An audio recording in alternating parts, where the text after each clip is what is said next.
I'm Tito, and we're out here at SDSU trying to interview some students about Andrew Yang. Yep, and I'm going to be slinging some Yang stickers as usual. I was just talking to Tito, and we have a little friendly competition going on between the SDSU Yang Gang and the UCSD Yang Gang. So how's the team looking here?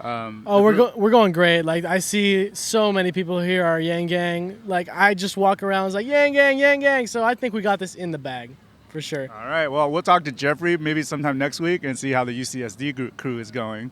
But I love SDSU. It's Thursday, and they have this farmers market going, so it's a good day to be here. Absolutely, absolutely. So let's see what we can do over here. All right, brother. What's your name? Tim James. Tim. My name is Levin, and I approached you because I saw your space shirt, and you're a mechanical engineer, right? Yes, correct. Cool. And you have heard of Andrew Yang already, right? Yes, multiple times, yeah. And are you aware that his math hat stands for Make America Think Harder? I did not. Right. That's new to me. I just found What out. do you think of that slogan? I completely agree with it. All right. This other one is Humanity First. That's good. Yeah. I agree with that. And his other one is Not Left, Not Right, Forward. I completely agree with that. Okay, so what is your name? Brittany Seymour. Brittany Seymour. Nice to meet you. I'm Levin Chen. Nice to meet you. And your first question is, what are you going to do with $1,000 a month extra, no strings attached, every single month that you're going to get when Yang becomes president? What am I going to do with $1,000? What would you do? How would that benefit your life? Well, I feel like I'd be able to put more focus into schoolwork because right now I'm working 2 jobs. And so I feel like I put a lot of time in working those 2 jobs. You're not able to give up the shifts because you're having to pay for your rent, your utilities, gas, school books. And, you know, some people do get financial aid, but there's a lot of us that don't get financial aid. So I feel like it would put more money towards, or my money would be put towards rent and working less to put more time into my education. Awesome. What about, let's say, like your friends and social circle and family? How do you think that might impact them? Well, I think to begin with the family, parents in general, a lot of times, if you think about it, like right now, both parents, mom and dad, usually rush the house to leave to go to work, and they don't spend time with their kids in the morning to maybe help them with their homework or get breakfast going. And it's kind of like we're in a rush society. Like, what can we do to speed things up and not spend time with our family? So I feel like if one parent is able just to stay home and actually work with their kids on homework, or life lessons, feeding, and it's not like popping the mac and cheese in the microwave, that could just help introduce morals more nowadays. And does that make sense? Oh, for sure. Like, it'll definitely boost family relationships, Right. I feel like. Parents aren't having to rush off to both jobs. You know, one's able to stay home and raise their kids, you know, not have to hire a babysitter or a nanny. So what are your thoughts about the guy so far? I completely agree with his UBI thing. It's like you said before.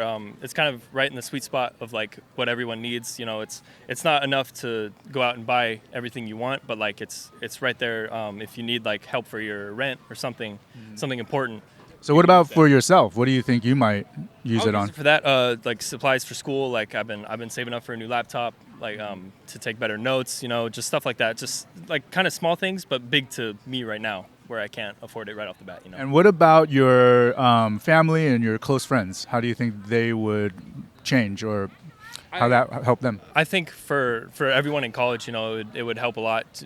Just basic worries that everyone has, like if they're renting an apartment here, you know. That's number one on the list, I would think. How much is a student apartment here anyway? I would imagine like $1,800 a month. Per person, and you get your own apartment? Is that what? $1,800? $1,800 like a month, but I would imagine people share. You know. Ah, okay, yeah, like a 2-bedroom apartment for $1,800. Yeah. Sounds about par for the course for San Diego. Yeah. I'm sure other people from other parts of the country listening to this will be like, what the hell? No, in like Texas it's like $400 a month or something. So Andrew Yang points that out a lot. Like it's a boon for families because right now some of the most important work is being done by caretakers, and a lot of that falls on women in particular. And stay-at-home mom is an unpaid work.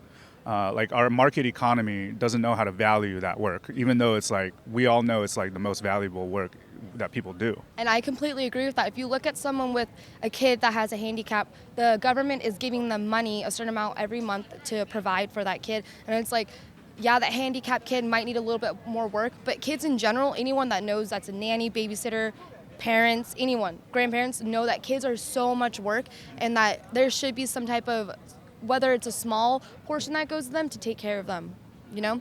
Especially if it's a single mom or single dad, they don't have any extra income coming in. What else have you heard about this guy? Any reservations or like questions that I might be able to answer? Just about like there was one thing I watched a video on him. He was giving a lecture at some college. There was somebody that had a really good question about like how people would use it in negative ways. Like if the homeless, everyone gets it. So if homeless gets that, then they might spend it on negative things like drugs, like other things, you know. So Andrew does understand that the basic income is a foundation to then build on top of. However, there's another, I think, what people may not realize is just how much of our destructive behaviors is caused by stress. Yeah. I think completely agree with that. right. So like people are under economic distress, trying to make survival for the next meal, the next month's rent, and that actually drives a lot of people to do like harmful coping mechanisms, like in one way or another, whether that be escape into, alcohol or just idleness. Just lack of morale, spirit, So it comes out in all kinds of ways. And yes, a lot of it sometimes gets into like drug addiction, maybe petty crime and stuff like that. Yeah. Like kind of like lift people out of that, Yeah, like it'll definitely be a huge stress relief. Yeah. I would love for all of my friends to be able to have this amount of security where they get to kind of pursue their passions rather than try to make a buck. Right, for sure. It's just about like work and have to take over extra hours and stuff like that. Yeah, I completely agree with that. Yeah, cool. All right, thanks for talking to us. And, You're welcome. If you're interested, we have SDSU Yang Gang. Our YouTube channel is going to be The Math to Victory. The Math to Victory. There we So go. check us out. For sure. If you want to connect, I can get your Facebook and I'll send you the link to our video. Yeah. Yeah? For Cool. sure. Yeah, it's me on Oh, top. perfect. Okay. Cool. Cool, brother. I'll send you the YouTube link once we edit this. For sure. Yeah. All right. Thank you very much. I have a question for you guys. So if let's say someone does get them, or like you said, everyone's gonna be getting the $1,000 or however much it is. What happens if the money is used in a negative way? Is there any way that it's taken back, or you put it on a list, or is there any? So there's no strings attached. So it is about trusting individuals to know what's best for them. And I do hear that, this is a funny thing because a lot of times when I ask the question, like, what would you do with $1,000? Most people say, oh, I would benefit. I would use to go to school. I would pursue my music or art passions.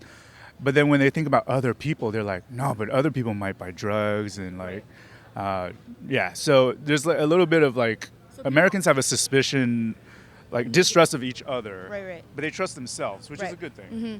But I think if we can like extend that to other people, it might be better. Where is this money coming from? Okay. So that's the math. Big question. That's where the math comes in. What do you think of the slogan, first of all? Make America think harder. Do you think that would be a good thing for us all to do? Of course. I mean, the lack of thinking is never good. So I think the more you think, the more ideas that come into play. So to your question, and you challenged me to provide some of the math. So our economy is at about $20 trillion worth of production every year. That's our GDP. So our economy is outputting $20 trillion worth of value, and it's increasing. And most of the increases are because of technological advancements. And as we're advancing technologically, we're automating away jobs. So these companies are making more and more money with less and less people. So right now, all of those gains are being concentrated into the hands of these corporations like Amazon, Facebook, Google, Uber, and right. And these, fill it in. Okay, you want me to keep going? Okay. Yeah. So these companies, because they're multinational, they have ways to route their money around so that they don't pay any taxes. So Amazon hasn't paid taxes in the past 4 or 5 years. And a lot of that is because the U.S. does not have a value-added tax like most like European advanced economies have. A value-added tax is a small toll on every transaction in the economy.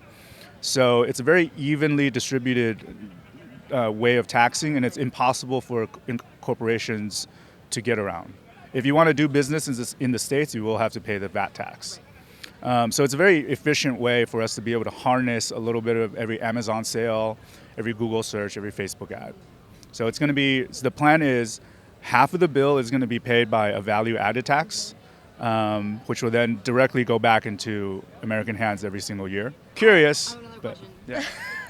So, politicians have a really big hand in big companies, all big companies. And, a lot of, I'm assuming, there's no way that Yang is going to be able to automatically pass this tax, right? He's going to need to propose the idea, have it voted on, whatever, continue. But the people that are voting on it are the politicians that have their hands in the bigger businesses. So how do you think that this is going to get pushed through? I'm glad you asked, because this guy has the bases covered. And one way that Andrew Yang has to combat that is what he's calling the democracy dollars. So he's going to put $100 into every citizen's hands, use it or lose it to donate to a political cause, like a campaign. Right. So with that, you wash out lobbying money by a factor of 8 to 1. So basically it amplifies the voice of the people with cash. Interesting. Okay. Yeah, that's also another one of his policies. Do you think all 16-year-olds are fully educated on what to vote on? Because I feel like even 18-year-olds, they're kind of like, that's a good point. Yeah, right? No, that makes sense. I think ignorance, pervades all age groups. And, as Americans, we just need to think harder overall, everywhere. Yeah. Yeah. Okay, well, that's all my questions. Yeah. Well, what are your thoughts? What's your impression of this guy so far? I don't want to say too much because I haven't done too much research. Like I said, I feel like I need to look a little bit more behind who Yang is and like what he believes in and all the data behind it, where he's kind of, I'm not saying what you're saying is wrong. Sure. But I love the fact that you're asking all the challenging questions, because that just shows that you're going to go look into it and you're going to make up your own mind. I think it's interesting. Yeah. I think it's an interesting perspective that he's looking at. A lot of politicians are, they're not really focused on how they can help the citizens money-wise. It's a lot of like, oh, I'm gonna build the wall. Like there's certain things that they're known for, and I feel like this is not really giving money back to the citizens isn't really a big thing to be known for. So I think it's interesting. Want to do some research on it. Okay. This is what he wants to be known for.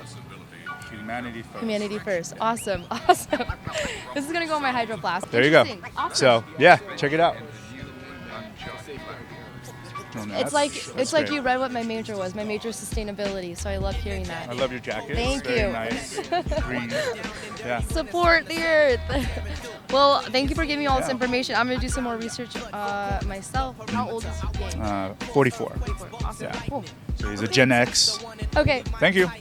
No problem. Pleasure. Now you hear it, now you know it. The body of the life force came forth just to show it's crucial. Lyrical style ain't what it used to. Microphone check 1, 2. I hit the atmosphere. Give MCs visions of comets. Technique hit by force the earth I hit and bomb it. Immaculate conception with the weapon. Even in mind-boggling forms to mental sections. Beats is cooked, bass burning like it's lava.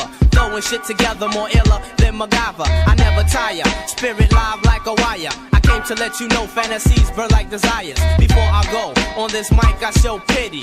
Coast to coast, I whirlwind through cities.